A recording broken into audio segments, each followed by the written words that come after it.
கொழும்பு மாநகர சபை தேர்தலுக்கென வடக்கு கொழும்பை பிரதிநிதித்துவப்படுத்தி போட்டியிடும் சில வேட்பாளர்கள் இன்று ஊடகவியலாளர் சந்திப்பொன்றை ஏற்பாடு செய்திருந்தனர்.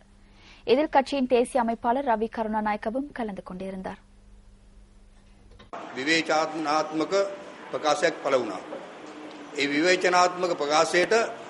விமர்சனத்துக்குள்ளான ஒரு விடயம் வெளியானது.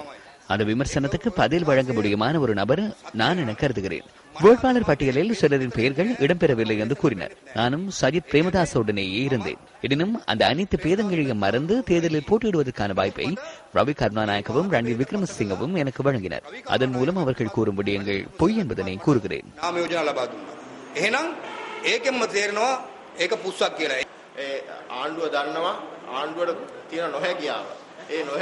அரசாங்கம் தமது இயலாமை காரணமாக சில சுயேட்சை குழுக்களை களத்தில் இறக்கியுள்ளன. அந்த சுயேட்சை குழுக்களுக்கு அரசாங்கம் பூரண அனுசரணை வழங்குகிறது. அதிகாரத்தை மாத்திரமன்றி நிதியும் வழங்குகின்றனர். கடந்த தேர்தல்களில் நாம் அவதானித்தோம். யானையில் அல்ல கண்ணாடியில் போட்டியிட்டும் பொதுஜன ஐக்கிய முன்னணியை தோல்வியடைய செய்ய முடியும் என்பதனை நிரூபித்தோம்.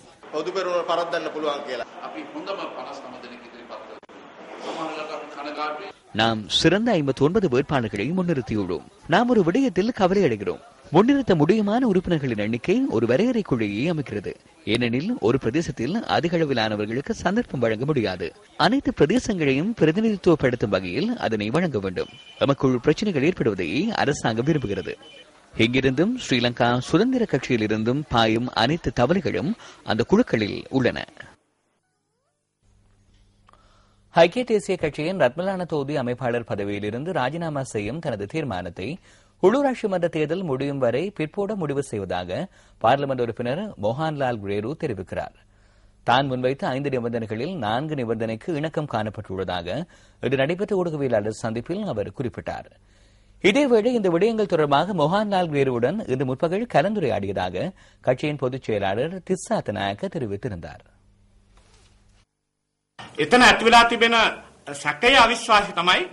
அங்கு சந்தேகமும் அவநம்பிக்கையுமே ஏற்பட்டுள்ளன. 2 தேர்தல் தொகுதிகளான ரத்மலான மற்றும் கல்கிச என்பன ஒரு மாநகர சபைக்குள் உள்ளடங்குகின்றன. அவற்றில் ஒன்று குறைந்த அளவில் கவனிக்கப்படுவதாகவே குற்றம் சுமத்தப்படுகிறது. எனவே நாம் அதற்கு பல தேர்வுகளை முன்வைத்தோம். அது குறித்து அவதானம் செலுத்த அவர் தீர்மானித்தார். மோகன்லால் குரேரு ஐக்கிய தேசிய கட்சிக்கு தேவையானவர். அவர் கட்சிக்காக அர்ப்பணிப்புகளை செய்துள்ளார். சுனேத்ரா ரன்சிங் என்பவரும் கட்சியின் ஒரு சிரேஷ்ட உறுப்பினர். எனவே சிலவேளை கருத்து முரண்பாடுகள் ஏற்படத்தான் செய்கின்றன. எனினும் அவற்றை எம்மால் பேசி தீர்க்க முடியும்.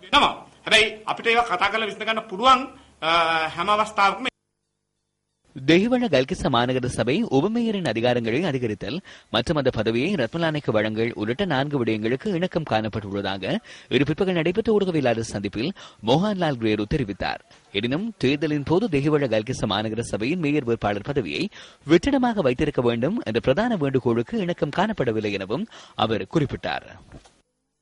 අපි අවසාන වශයෙන් තීරණය කරුවා මම සංවිධායක ධූරෙන් ඉවත් වීමේ ඉල්ලා අස්වීමේ ඒ யோஜனாව ஐக்கிய தேசிய கட்சியின் ரத்மலான தொகுதி அமைப்பாளர் பதவியிலிருந்து ராஜினாமா செய்யும் எனது தீர்மானத்தை உள்ளூராட்சி மன்ற தேர்தல் முடியும் வரை பிற்போட முடிவு செய்தேன். கட்சியின் வெற்றிக்காக உயர்ந்த மட்டத்தில் செயற்படுவேன். நாம் அனைவரும் சற்று சிந்திக்க வேண்டும். கட்சியின் வெற்றிக்காகவே நாம் அனைத்து அர்ப்பணிப்புகளையும் செய்கிறோம். எனவே அடுத்த தேர்தலின் போதாவது இதனை நடைமுறைப்படுத்த வேண்டும். அதாவது மாநகர சபையின் மேயர் வேட்பாளர் பதவியை வெற்றிடமாக வைத்திருக்க வேண்டும். මැතිවරණය විවෘතව තැබිය යුතුයි කියලා. ඒ කියන්නේ නගරාධිපති දූරාපේක්ෂකත්වය. சந்தேகத்துக்கிடமான நபர்களின் நடமாட்டம் தொடர்பாக மக்கள் மத்தியில் ஏற்பட்டுள்ள அச்சம் குறித்து கேட்டறியும் வகையில் பிரஜைகள் முன்னணியின் செயலாளர் நாயகமும் பாராளுமன்ற உறுப்பினருமான ஜே ஸ்ரீரங்கா மலேகத்திற்கு அண்மையில் விஜயம் ஒன்றை மேற்கொண்டார்.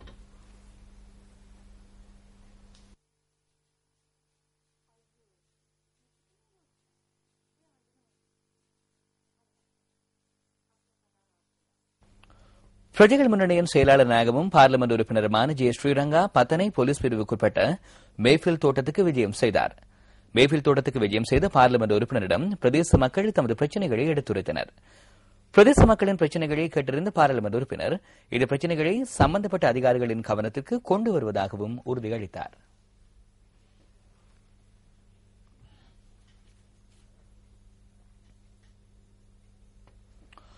முல்லைத்தீவு மற்றும் கிளிநொச்சி ஆகிய மாவட்டங்களில் காணாமற் போன சிறுவர்களில் சுமார் 700 பேர் கண்டுபிடிக்கப்பட்டதாக வவுனியா மாவட்ட அரசாங்க அதிபர் PSM சார்ல்ஸ் தெரிவித்துள்ளார். கண்டுபிடிக்கப்பட்ட சிறுவர்கள் தற்போது பெற்றோரிடம் ஒப்படைக்கப்பட்டுள்ளதாக பிபிசி செய்தி சேவைக்கு அளித்த செவ்வியில் வவுனியா அரசாங்க அதிபர் சுட்டிக்காட்டியுள்ளார். யுத்த சூழலில் சுமார் 1800 சிறுவர்கள் காணாமல் போனதாக தகவல் கிடைத்துள்ளது என அவர் கூறியுள்ளார். இறுதிக்கட்ட யுத்தத்தின் போது ஓமந்தைக்கு வருகின்ற பெற்றோர் தமது சிறார்கள் காணாமல் போனமை தொடர்பில் முறைப்பாடு செய்திருந்தனர். காணாமல் போன சிறார்கள் தொடர்பில் யுனிசெஃப் அமைப்பினால் பாதுகாப்பு அமைச்சின் செயலாளருக்கு அறிவிக்கப்பட்டதாக வவுனியா மாவட்ட அரசாங்க அதிபர் பிபிசிக்கு தெரிவித்துள்ளார். எவ்வாறாயினும் மேலும் 1000 சிறார்கள் காணாமல் போயுள்ளதாக அரசாங்க அதிபரை மேற்கோள் காட்டி பிபிசி செய்தி வெளியிட்டுள்ளது. இந்த சிறுவர்களை கண்டுபிடிப்பதற்கு ராணுவத்தினர் போலீசாருடன் இணைந்து யுனிசெஃப் அமைப்பும் நடவடிக்கைகளை மேற்கொண்டு வருவதாக வவுனியா மாவட்ட அரசாங்க அதிபர் மேலும் தெரிவித்துள்ளார்.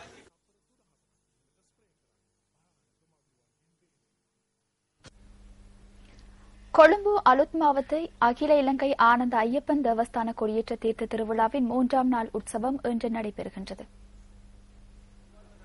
சபரிமலை தர்மசாஸ்தா ஸ்ரீ ஐயப்ப சுவாமி அருள் பாலிக்கும் ஸ்ரீ ஆனந்த ஐயப்பன் தேவஸ்தானத்தில் புதிதாக பிரதிஷ்டை செய்யப்பட்ட கொடிமரத்தில் நேற்று முன்தினம் துவஜாரோகணம் எனப்படும் கொடியேற்றம் இடம்பெற்றது. இதனை முன்னிட்டு மகா கணபதி ஹோமம், அஷ்டாபிஷேகம் உள்ளிட்ட பல்வேறு சிறப்பு பூஜை வழிபாடுகளும் நடத்தப்பட்டன.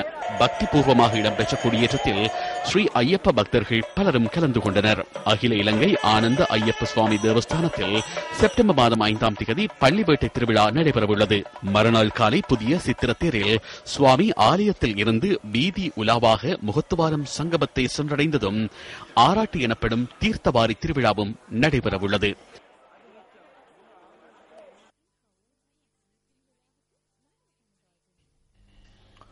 உள்ளூராட்சி மன்ற தேர்தலில் போட்டியிடும் வேட்பாளர்களுக்கு சமமான வாய்ப்பளித்து அவர்களுக்கு கருத்துக்களை வெளியிடுவதற்கான சந்தர்ப்பத்தை வழங்கும் வேட்பாளர்கள் விசேட தொகுப்பு. இனி எனது சகோதரர் 2 தடவைகள் நீர்கொழும்பு மாநகர சபையின் மேயராக பாரிய சேவையாற்றியுள்ளார். அந்த பாதையூடாக சென்று இன மத வேறுபாடின்றி கம்பக மாவட்டத்தின் தலைவர் பெசல் ராஜபக்சவுடன் இணைந்து பொதுமக்களுக்கு ஆற்ற வேண்டிய அனைத்து சேவைகளையும் நிறைவேற்றுவதே எனது ஒரே நோக்கமாகும். நான் பச்சை, நீலம், சிவப்பு என்ற பேதங்களின்றி சேவையாற்றியுள்ளேன். இந்த சேவையினூடாக